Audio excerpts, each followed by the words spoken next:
Break के बाद स्वागत है आपका न्यूज इंडिया में। हम बात कर रहे हैं केंद्र सरकार के 1 साल पूरे होने के बारे में और आपको बता दें कि जिस प्रकार से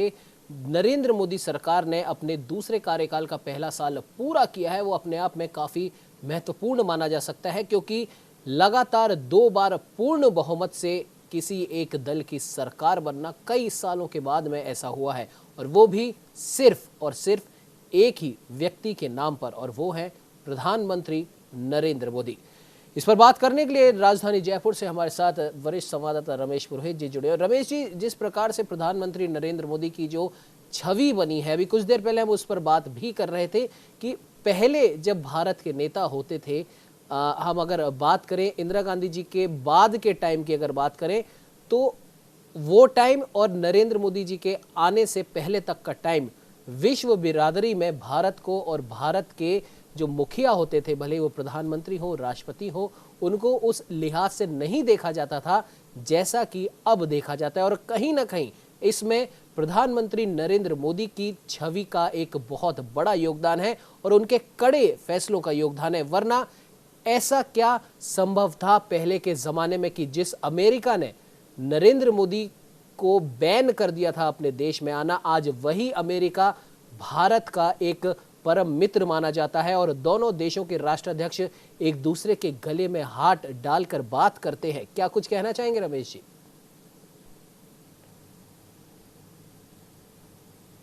इंदिरा गांधी के ज़माने की जो राजनीति थी वो अलग तरह की थी और भारत को इस तरह के नेता मिले हैं।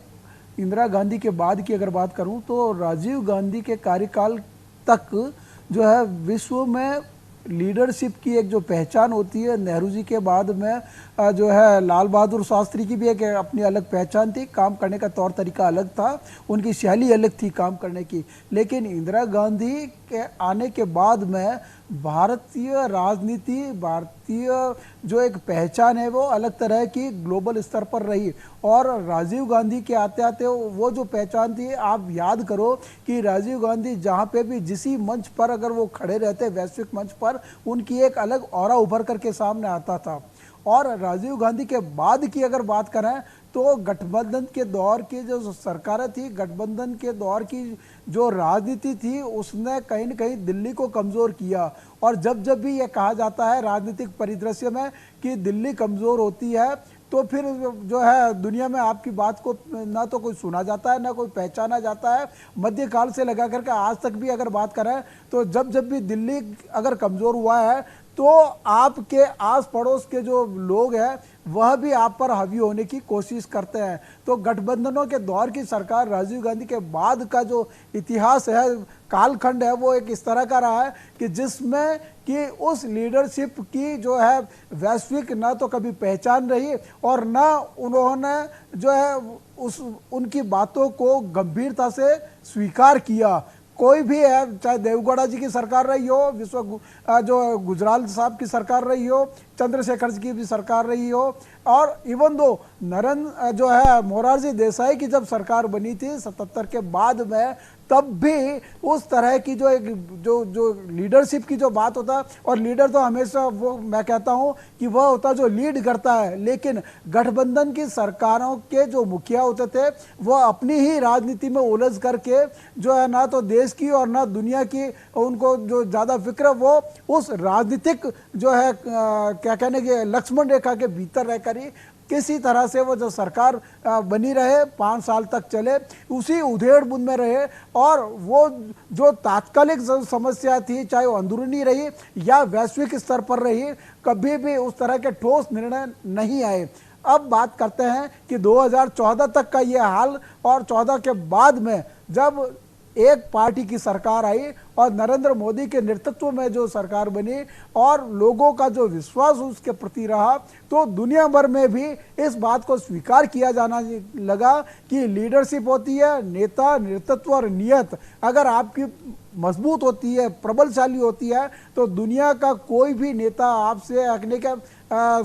सहयोग करने को तैयार होगा। अमेरिका का आपने उदाहरण दिया, वही अमेरिका जिसने नरेंद्र मोदी को वीज़ा देने से मना कर दिया, उसी नरेंद्र मोदी को प्रधानमंत्री बनने के बाद में अमेरिका से न्योता आया कि आप हमारे यहाँ पधारिए। आप ये साबित करता है कि जब दिल्ली मजबूत हुई तब विश्व में भी आपकी बात को जो है इग्नोर नहीं किया गया, स्वीकार किया गया। और उसके बाद का जो कार्यकाल 5 साल का रहा, और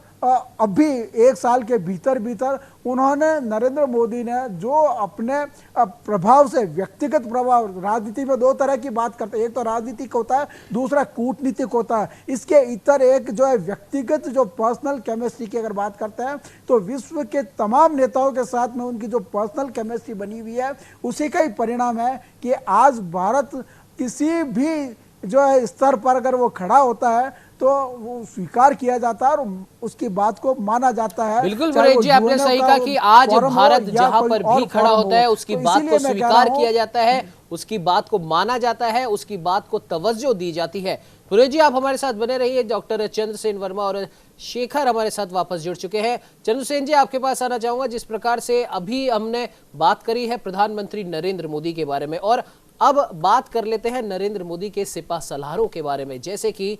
गृह मंत्री अमित शाह, राजनाथ सिंह, जेपी नड्डा, और सबसे बड़ी बात अगर हम देखें तो प्रधानमंत्री नरेंद्र मोदी ने, या फिर इस बार के जो बीजेपी का जो थिंक टैंक है, वो ऐसे ऐसे लोग चुनकर लाए हैं जो शायद कहीं ना कहीं राष्ट्रीय स्तर पर इतने ज्यादा फेमस नहीं थे, और जब उन्हें उस सीट पर या उस दर्जे पर बिठाया गया तब उनके बारे में पूरे देश को जानकारी मिली। वरना वो स्थानीय या फिर राज्य स्तर पे तो उनकी पहचान थी, लेकिन राष्ट्रीय स्तर पर वो इतने फेमस नहीं थे। और शायद यही वजह है कि प्रधानमंत्री नरेंद्र मोदी को और बीजेपी के थिंक टैंक को ऐसा माना जाता है कि लोगों का चुनाव करने में काफी ज्यादा वो सोचते हैं इस बारे में। क्या कहेंगे इस चंद्रसेन जी? क्योंकि अगर हम बात कर रहे गृह मंत्री अमित शाह की, क्योंकि पहले वो सिर्फ और सिर्फ बीजेपी के राष्ट्रीय अध्यक्ष थे और गुजरात में वो गृह मंत्री थे, लेकिन देश में उनका नाम पहले उतना नहीं था जितना अब है।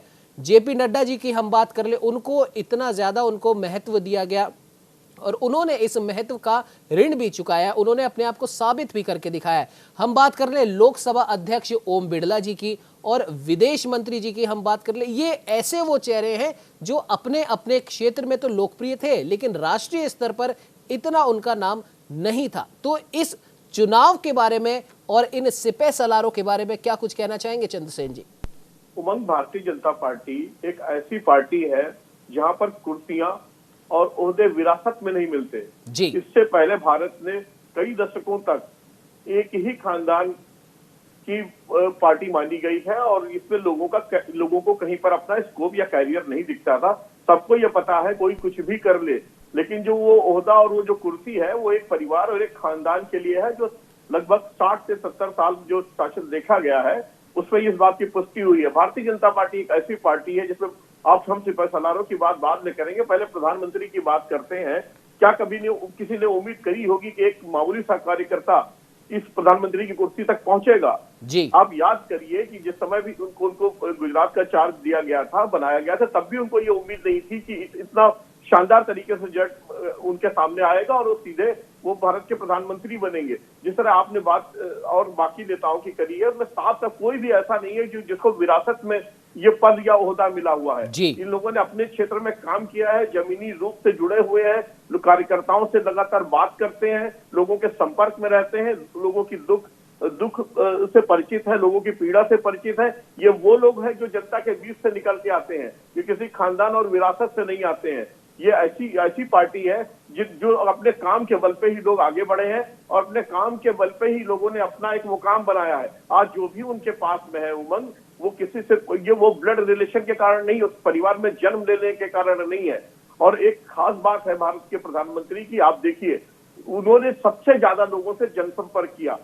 आप विदेश की यात्राएं आप देखिए, 59 बार लगभग उन्होंने विदेश यात्राएं करी और भूटान से शुरू किया था और अंतिम यात्रा तक आप देखिए कि कितने जगह पर गए, एक अंतर्राष्ट्रीय छवि वहां से उन्होंने बनाई। अब अपने देश में आने पे बात करिए, हमारी भारतीय जनता पार्टी की सरकार हो या ना हो, लेकिन कहीं पर भी कोई विपदा आती है तो भारत के प्रधानमंत्री सबसे पहले पहुंचते हैं वहां पर, वहां के मुख्यमंत्री से बात करते हैं, वहां के अधिकारियों से बात करते हैं और उनकी पूरी टीम इस तरीके से लगती है। आप मुख्यमंत्रियों के बाद में आप कोई भी आपदा या कोई भी ऐसा फैसला आप याद करिए कि जब प्रधानमंत्री रूबरू ना हुए हो भारत की जनता से, वो मन की बातों में मन की बात करते हैं तो रेडियो के थ्रू गांव तक पहुंचते हैं। वो जब भी कोई बड़ा फैसला लेते हैं, चाहे वो नोटबंदी हो, चाहे वो नागरिकता संशोधन बिल हो या कोई भी बड़ी बात हो, वो टीवी पर आके रूबरू होते हैं और लोगों से विचार विमर्श करते हैं, आपस में बातचीत करते हैं। और अभी जो कोरोना काल में देखा गया है कि 5 बार भारत के प्रधानमंत्री अपनी जनता के बीच में आते हैं, वो एक परिवार की तरह आते हैं।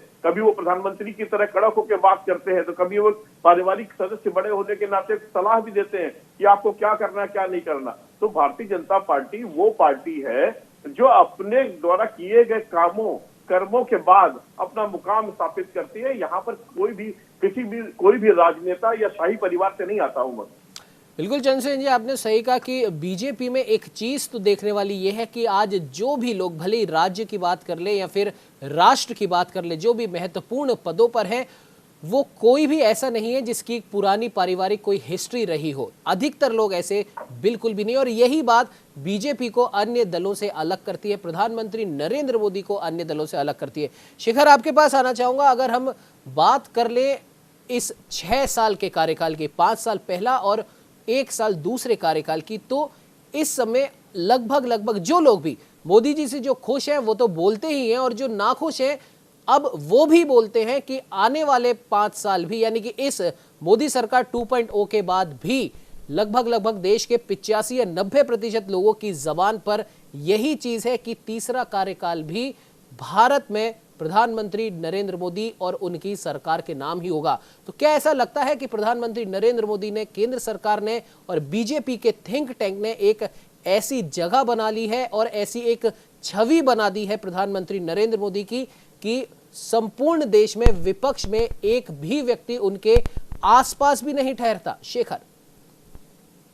मैं आपको अगर फैक्ट बताऊंगा तो लोग कहेंगे कि देखो ये पत्रकार है लेकिन कैसी बात कर रहा है, ये मोदी भक्त पत्रकार तो नहीं है, इस तरीके की बात हो सकती है। लेकिन पीएमओ में ड्राफ्टिंग जो होती है वो आमतौर पर 1 साल या 5 वर्षीय योजना जब तक थी तो 5 साल इस तरीके से चीजें चलती थी। आपको जानकर हैरानी होगी कि पीएमओ में जो इस समय नोटिंग हो रही है वो 2047 की हो रही है, 2043 की हो रही है। तो आप ये समझ लीजिए कि हिंदुस्तान की लकीर को ये 10 साल नरेंद्र मोदी ने कहां से कहां ले जाकर के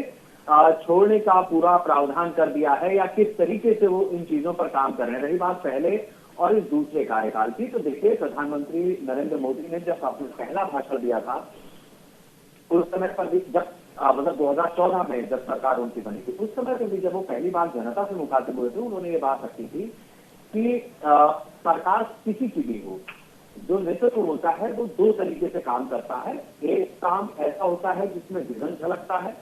कुछ काम ऐसे होते हैं जिसमें माइक्रो लेवल पर जाकर के काम करना होता है,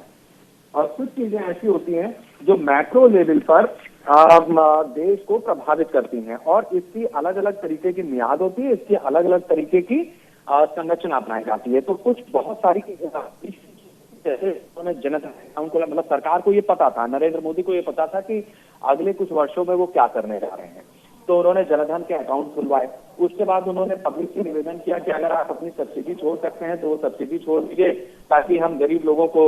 वो सिलेंडर दे सकें। तो उसके लिए उज्ज्वला योजना लेकर के आए। तो इस तरीके से माइक्रो लेवल पर उन्होंने जिन चीजों को प्लान किया वो छोटे छोटे जन सहभागिता के जरिए आगे बढ़ाना शुरू किया। बैंकों को टारगेट दिए, पोस्ट ऑफिस को टारगेट दिए, वगैरह वगैरह। आप चिट्ठियां कोई नहीं लिखता, लेकिन पोस्ट ऑफिस एक भी नहीं बंद हुआ हिंदुस्तान में, उल्टे उनकी संख्या बढ़ गई है। तो वजह यही है क्योंकि उसके लिए बाकायदा प्लानिंग की गई। तो पहले 5 साल में इस तरीके की अलग अलग ऐसी योजनाओं को सरकार की तरफ से सामने रखा गया है जिसके जरिए आम जनता न सिर्फ जुड़ी बल्कि उन लोगों को लाभ मिला जो अब तक लाभ से वंचित रहे थे। एक बात। अब आइए दूसरे कार्यकाल में। अच्छा, पहले कार्यकाल में पाकिस्तान को यह भी बताया कि हम 56 इंच की छाती कैसे रखते हैं और हम आंख में आंख डाल करके कैसे बात करते हैं। तो वो जो सरकारें चोरी चिंदी कर रही थी कि पाकिस्तान से पीछे मिलती भी थी और सामने से युद्ध के तनाव भी दिखाती थी और डोजियर भी सौंपती थी, वो सीधे सीधे बताया कि किस तरीके से सर्जिकल स्ट्राइक होती है हवा से। हवा में एयरफोर्स ने भी बताया और आर्मी ने भी बताया। दोनों तरीके से पाकिस्तान को ये बताया गया कि अगर भारत की तरफ देखोगे तो उसका नतीजा क्या है। ये हुआ। अब उसके बाद आइए आप, जब दूसरा कार्यकाल सामने आया है और दूसरा ये कार्यकाल जो चल रहा है, इसमें 3 बड़े मुद्दे जो थे उसको जड़ से खत्म कर दिया गया। धारा 370 70 साल से नासूर थी, उसको खत्म कर दिया गया। इसी तरीके से अयोध्या में राम मंदिर पर सुप्रीम कोर्ट का फैसला आया, सुप्रीम कोर्ट का फैसला आ पाए, इसके लिए भी सरकार ने व्यापक चिंता की, इन चीजों का ख्याल किया कि किसी तरीके की उसमें व्यवधान न उत्पन्न हो। एक माचिस की तीली तक नहीं जलाई गई, चाहे वो धारा 370 का हटना हो और चाहे अयोध्या में राम मंदिर का फैसला हो। उसके बाद जिस तरीके से कामकाज वहां पर शुरू हुआ है वो सबके सामने है। तीसरा 3 ट्रिपल तलाक, इसी तरीके से कुछ चीजें अब बची हुई हैं कि समान नागरिक संहिता की जो बात है, सीए के जरिए एक जो नागरिकता कानून में संशोधन किया गया, वो भी सब सामने आ गया कि आखिर उसकी क्या वजह थी। तबलीगियों के रूप में लाखों लाख मुसलमान हिंदुस्तान में इस तरीके से छिपा हुआ है जिसका वीजा पता नहीं कब खत्म हो गया, उसके पासपोर्ट कब न जाने कब बेकार हो चुके हैं, लेकिन वो जमे हुए हैं। यहाँ के औरतों से उन्होंने शादी कर ली है, बच्चे पैदा कर लिए हैं, वो जा ही नहीं रहे। अब ऐसे लोगों को अगर आप कागज मांगेंगे तो वो अपने मुल्क से भी जाकर के नहीं ला पाएंगे जहां के दरअसल वो रहने वाले हैं। तो ये खैरात खाला का घर नहीं है हिंदुस्तान, इस बात को सरकार ने डंके की चोट पर कहा है और ठीक कहा है। तो ये ना धर्मशाला है ना खाला का घर है, जिसको जो यहाँ का है उसके लिए हर चीज है और जो यहाँ का नहीं है उसके लिए यहाँ पर किसी तरीके का कोई लोभ या लालच उसको भी नहीं रखना चाहिए। इस तरीके की बात सरकार ने एक मैसेज देने की कोशिश की है, पेट्रियोटिज्म को बढ़ाया है, राष्ट्रभक्ति क्या होती है, राष्ट्र चिंता क्या होती है और आखिरी आदमी तक किस तरीके से सरकार की योजनाओं का सही लाभ पहुंच सकता है। ऐसे बहुत सारे काम पिछले 6 साल में नरेंद्र मोदी ने किए हैं और आगे भी करेंगे। बिल्कुल शेखर, आपने सही कहा कि इन 6 सालों में कई ऐसे काम हुए हैं जो वाकई में देखने वाले हैं और सबसे बड़ी बात यह है कि इन सभी कामों में एक चीज देखने को मिली है जो कि विपक्ष तो छोड़िए, जनता को भी इस सरकार से पहले 5 साल में भी उम्मीद थी और दूसरे कार्यकाल में भी उम्मीद थी और विपक्ष ने तमाम सवाल भी उठाए थे दूसरे कार्यकाल के शुरू होने पर भी और उसके पहले भी कि आपने अपने जो एक घोषणा पत्र होता है उसमें जो भी आपने वायदे किए हैं वो कब पूरा करेंगे। और राम मंदिर के मामले पर तो बीजेपी को इतना घेरा गया है स्वर्गीय अटल बिहारी वाजपेयी की सरकार के समय भी और मोदी सरकार के पहले कार्यकाल में भी। तो ऐसा देखने में आया कि अब मोदी सरकार ने उन तमाम बड़ी चीजों को हल कर दिया है, एक दो को छोड़कर, और ये साफ तौर पर संदेश दे दिया है कि हम जो भी घोषणा पत्र में लिखते हैं हम उसे पूरा करते हैं। और अब जब ये मसले खत्म हो गए तो एक सवाल ये भी उठा था कि अब इसके बाद क्या, तो उसका भी जवाब, ये सवाल मोदी जी तक पहुंचे या बीजेपी के थिंक टैंक तक पहुंचे उससे पहले ही मोदी सरकार ने, प्रधानमंत्री नरेंद्र मोदी ने इसका जवाब भी दे दिया कि अब हम सिर्फ विकास की बातें करेंगे। ये तो वो मुद्दे थे जो सालों से उलझे हुए थे, उन्हें क्लियर कर दिया गया, अब हम विकास की बातें कहेंगे। बहुत ही कम शब्दों में चंद्रसेन जी, इस पर एक आपका छोटी सी टिप्पणी चाहूंगा। जी बिल्कुल उमंग, आपकी बात पूरी तरीके से मैं सहमत हूँ और जिस तरीके से मोदी सरकार ने आज दूसरी पारी का 1 साल पूरा किया, उसके बाद जिस तरीके से संबोधन किए, उससे ये साफ जाहिर होता था कि वो जाहिर हो रहा है कि अपने देश के लिए वो क्या सोचते हैं, अपने देशवासियों के लिए वो क्या सोचते हैं और उनके प्लान क्या है। जहां पर उन्होंने 370, राम मंदिर, 3 तलाक और तमाम तरह की वो अपने फैसलों को याद दिलाया कि अब 1 साल के अंदर हमने किया है, वहीं पर उन्होंने ये भी बताया कि कोरोना पे किस तरीके से उन्होंने नियंत्रण किया है और जो खुला पत्र उन्होंने लिखा जो आज नागरिकों के लिए, उसका आज एक बीजेपी की ओर से उनके जो कार्यकर्ता हैं वो उस जो पत्र है प्रधानमंत्री का लोगों के घर घर तक पहुंचाएंगे और बीजेपी जो है इस समय डिजिटल अभियान चलाएगी और यूपी में 6 वर्चुअल रैलियों का भी वो आयोजन करेगी। हाँ, जब ये लेटर पहुंचाएंगे तो सोशल डिस्टेंसिंग का ध्यान रखा गया है और ये भी कहा गया है कि साहब आप 2 कार्यकर्ता से ज्यादा एक साथ उनके कभी मत चलिए और जो आप चिट्ठी प्रधानमंत्री के पहुंचाएंगे उसके साथ में आप सैनिटाइजर और मास्क भी लोगों के बीच में दीजिए, क्योंकि ये कोरोना का समय है और भारतीय जनता पार्टी की ओर से एक उपहार है ये देशवासियों के लिए। उमंग, बिल्कुल चंद्रसेन जी, आपने सही कहा। और अब देखने वाली बात यह है कि अपने इस छठे जो साल जो इन्होंने बहुत ही सक्सेसफुली, हम कह सकते हैं कि इसको पूरा कर लिया है, आगे क्या कुछ ये सरकार, प्रधानमंत्री नरेंद्र मोदी, गृह मंत्री अमित शाह और इनकी पूरी टीम आगे आने वाले जो साल हैं वो किस प्रकार से निकालते हैं, जो चुनौतियां आगे आएंगी उससे किस प्रकार से ये निपटते हैं। फिलहाल आप तीनों का ही हमारे साथ में जुड़ने के लिए बहुत बहुत धन्यवाद। और देखने वाली बात यह है कि मोदी सरकार के जो दूसरे कार्यकाल का पहला साल पूरा हुआ है उसके बाद में अब आगे क्या, इसका जवाब प्रधानमंत्री नरेंद्र मोदी ने, गृह मंत्री अमित शाह ने, राष्ट्रीय अध्यक्ष जेपी नड्डा ने साफ तौर पर दे दिया है। और लेकिन सबसे जरूरी अब जनता को एक ही उम्मीद प्रधानमंत्री नरेंद्र मोदी से और केंद्र सरकार से इस समय ये लगी हुई है कि इस कोरोना रूपी महामारी से किस प्रकार से हम निपटते हैं और आने वाले जो 5वां लॉकडाउन हो सकता है उसमें क्या कुछ गाइडलाइंस होंगी, क्या कुछ छूट मिलेंगी। फिलहाल इस चर्चा में इतना ही। आप बने रहिए हमारे साथ और देखते रहिए न्यूज़ इंडिया।